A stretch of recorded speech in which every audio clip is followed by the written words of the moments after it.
Speaker, I rise to speak about an incredibly important topic today, and that being the topic of men's health. The more astute observers in this House will have noticed that recently I've started growing a moustache, and it has grown to be have quite the presence on my face, and I've received quite a number of disparaging comments in the hallways around Parliament. But nonetheless, this mow did start its life on November and has found its way onto my upper lip for a good cause. I've been growing this mow and raising money, the corresponding fundraising for Movember, and in support of men's health and the Movember charity, particularly for prostate cancer, testicular cancer and mental health and suicide prevention. The Movember Foundation itself, Mr Speaker, has set itself the goal of reducing men dying prematurely by 25% by the time 2030 rolls around. It's a worthwhile goal indeed, Mr Speaker, and a goal certainly worth pursuing.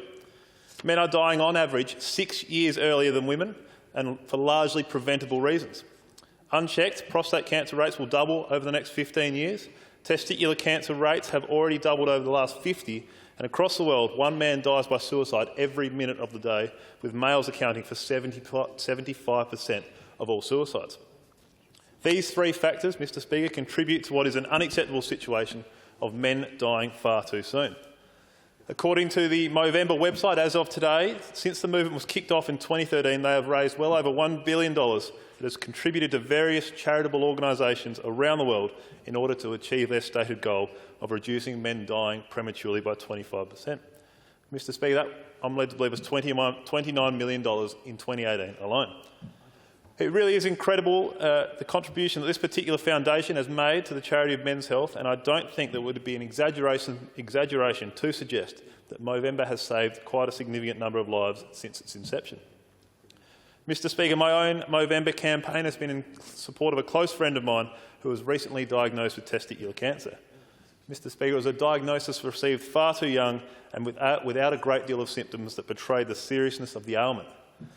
Mr Speaker, my mate has had the corresponding surgery that was necessitated by the diagnosis and commenced the chemotherapy and is bullish about a full recovery. And it's pleasing to see him so happy and positive about his prospects. And I look forward to supporting him in his pursuit of full health. In support of him and in support of men's health more broadly, a wider group of mates and I undertook to commit to team effort at Movember fundraising. We did so without a financial goal in mind, only the goal to raise as much as we could for a good cause. I'm pleased to report to this House that at the time of speaking we have raised in excess of $11,000 collectively, and of each smaller individual amounts that have been raised as well. It's an effort that I'm rather proud of, Mr Speaker, and I'd like to congratulate every member of our Movember team in their efforts in making this charitable contribution. I'd also like to thank everyone that has donated to our campaign. It's a sizable effort and will make a dent in what is a serious problem. Hopefully this House and this Parliament doesn't miss my mow too much when November draws to a close, but I must say that I'm looking forward to my other house, my home, being a far happier household when it does inevitably is inevitably removed at the end of the month. Member for Ramsay. Thank you very much, Mr Speaker. And I rise today to talk about my recent visit